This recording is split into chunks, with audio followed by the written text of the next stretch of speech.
আসসালামু আলাইকুম ওয়া রাহমাতুল্লাহ। আসসালামু আলাইকুম ওয়া রাহমাতুল্লাহ তাআলা। এই মাইয়েত শহীদের পরিবার, বিশেষ করে আব্বা আম্মা, তাদেরকে ধৈর্য ধারণ করার তৌফিক দান করে দিন। আমরা যারা দোয়ায় অংশগ্রহণ করেছি, আমাদের জীবনের সমস্ত গুনাহ ক্ষমা চাই, আমাদেরকেও মাফ করে দিন। আমাদের সকলের উপর আপনার খাস রহমত নাজিল করুন। আত্মার মাগফিরাতের জন্য দোয়া করবেন, আল্লাহ যেন তারা ব্যস্ত নসিব করে। আর এর তো আল্লাহ অলরেডি শহীদের মর্যাদা দিয়ে দিয়েছে। আমাদের হুজুর তো জানাজার আগেও বলে দিয়েছেন যে তারা এইভাবে মারা যায় তারা শহীদের মর্যাদা পায়। আমার সাথে 1 ঘন্টা সিরিয়াস হয়ে গেল। দুদিনে তো বৃষ্টি হলো, ট্রেনিং ছিল, ওই দিন আসছিল, এইখানেই দেখা হয়েছে উপরে। আর কি ফাজলামো করলাম। না ওরা ওই এই ছিল ভাই, এই ভাই ছিল। আমাদের 2016 যে ব্যাচ, এটা অনেক বড় ব্যাচ। আমরা কখনো কল্পনা করিনি যে আমাদের আসলে মৃত্যুর কোনো সময় নেই, তারপরও এইভাবে আমাদের ব্যাচম্যান যাবে আমরা কেউ আশা করিনি। আমাদের যেদিন দুর্ঘটনাটা ঘটে তার আগের দিন এই জায়গায় আমাদের ডিপার্টমেন্টাল একটা প্রতিযোগিতা ছিল, ব্রেভার্ড প্রতিযোগিতা। ওই দিন আমরা প্রায় বেশ কয়েকজন বন্ধুবান্ধব একত্রিত হয়েছিলাম। ওরা আগের দিন সন্ধ্যার সময় এখান থেকে যায়, পরের দিন সন্ধ্যাবেলায় সে বার্ন ইউনিটে ভর্তি।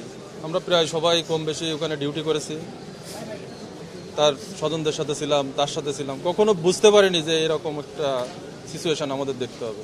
এর আগে 2 জন সহকর্মী আমাদের চলে গেল, ভাবছিলাম হয়তো সে রিকভার করবে, তার মাধ্যমে অন্তত আমরা একটু উৎসাহ পাবো। সব শেষ ভাই, সব শেষ। বলেন সর্বোপরি সব দিক থেকে অত্যন্ত ভালো একজন ব্যক্তি ছিল। আমরা সবচেয়ে ভালো ব্যক্তিকে আমাদের মাঝ থেকে হারাইছি, আমাদের বেসরকারি মাঝ থেকে।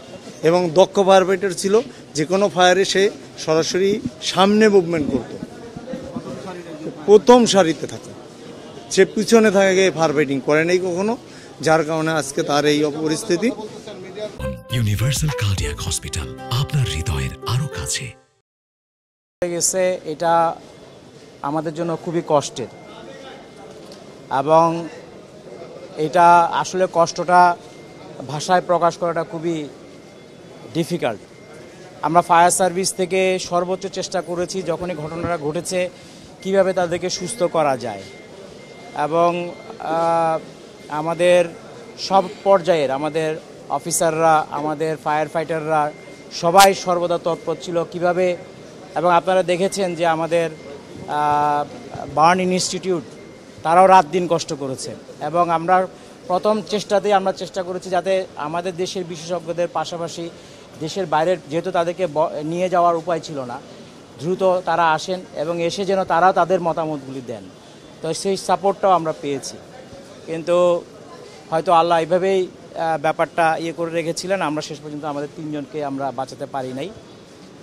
আরেকজন আছে, আমরা আশা করছি তার অবস্থা ভালো, এবং আমরা আশা করি উনি সুস্থ হয়ে উঠবেন। আর যেটা আমাদের যারা সহকর্মী মারা গেল, আমরা মনে করি এটা ফায়ার সার্ভিসকে তারা অনেক গর্বিত করেছে। তারা নিজেদের আত্মদানের মাধ্যমে সবার সামনে উপস্থাপন করেছে যে ফায়ার সার্ভিস দেশের প্রয়োজনে যে কোনো সময় সেবা প্রদান করতে তারা তাদের জীবন বিসর্জন দিতে পিছু পা হবে না। আপনারা জানেন আমাদের মোটো হচ্ছে গতি, সেবা এবং ত্যাগ।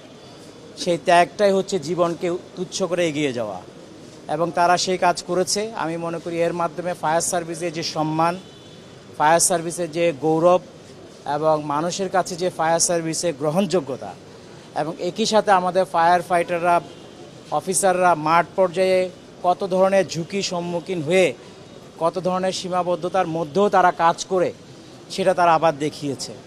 তো আমি একটু আশা করব যে সমস্ত প্রতিষ্ঠান, এটা কেমিক্যাল গোডাউন হোক, একটা ইন্ডাস্ট্রিয়াল এরিয়া হোক, একটা রেস্টুরেন্ট হোক, একটা বহুতল ভবন হোক, তারা যেন আগুনের যে বিষয়গুলি আছে, আগুন নিরাপত্তার বিষয়, অর্থাৎ ফায়ার সেফটি পরিকল্পনা, ফায়ার লাইসেন্স নেওয়া, এগুলি যেন তারা ঠিকভাবে করেন।